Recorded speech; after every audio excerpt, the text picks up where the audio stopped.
Good morning and welcome to Church on the Net. So this is the last Sunday in November. Next week we will start Advent, but this week Thanksgiving has just passed and we've done a lot of things on staying thankful.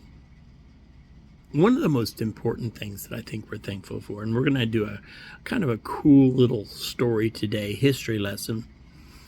But the verse that we're going to look at today talks about one of the things that I'm most thankful for, and that's Isaiah 53:8. And it starts out that, by his stripes we are healed. It actually didn't start with it, it ends with it. That the chastisement of all the world was put upon him. He was beaten and bruised for our iniquities, for our sin. So I wanted to look at the story of the candy cane today, because it's kind of a cool story. Now, in about the 17th century is when they started decorating Christmas trees, pine trees, for Christmas.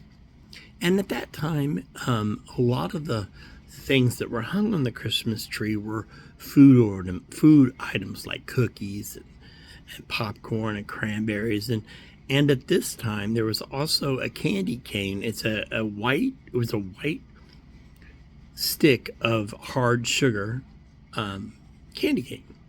And that was a tradition for hundreds of years until the 19th century, when they started decorating Christmas trees here in the United States. And there was a pastor that said, we want to do something for the Christmas tree that will remind people of Christ's birth, and not only his birth, but his death.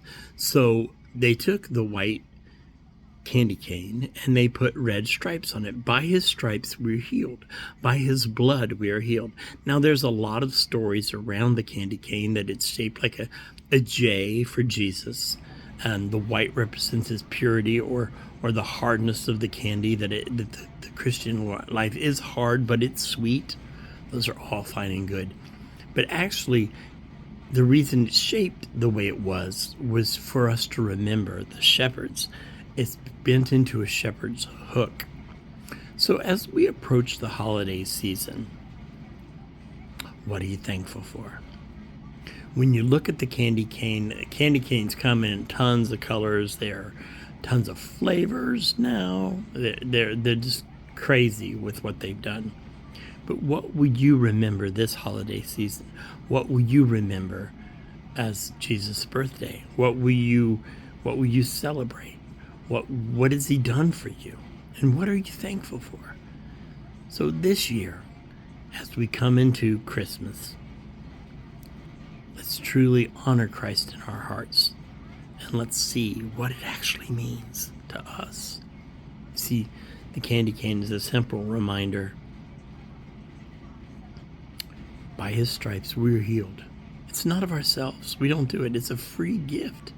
It's his gift to us. The greatest gift that could ever be given was the gift of salvation and the gift of grace, because we can't do it on our own. In looking at mentoring, I've been doing it for 40 years, 29 years with DLM.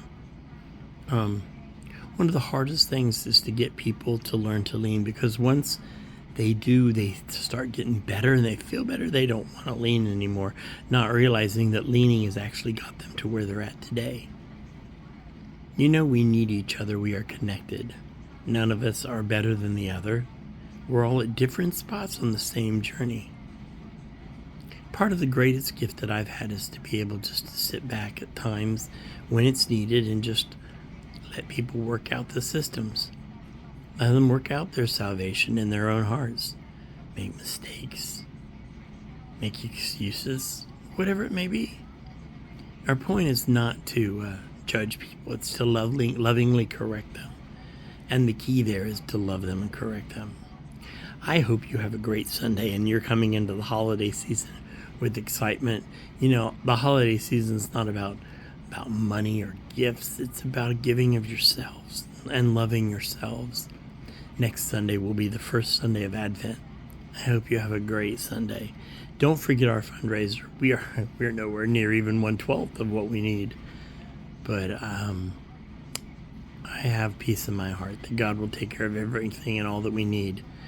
We will be doing the gifts this year. I think we have like 10 so far kids we need to buy for Christmas.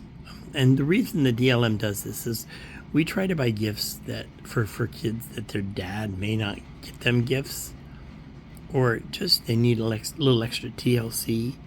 And then we do it in the name of their parents or their father or their mother, and not in our name, but because we don't need it. We don't need the praise and the accolades.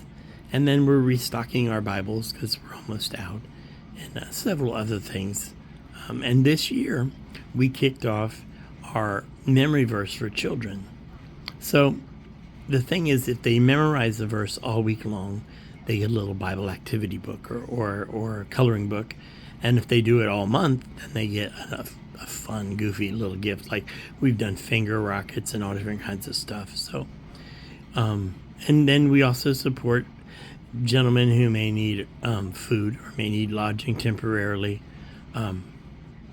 Those are some of just a few of the things that we do with our fundraiser. But I wanted to let you know, I hope you have an incredible Sunday. God bless you all, and we will see you soon.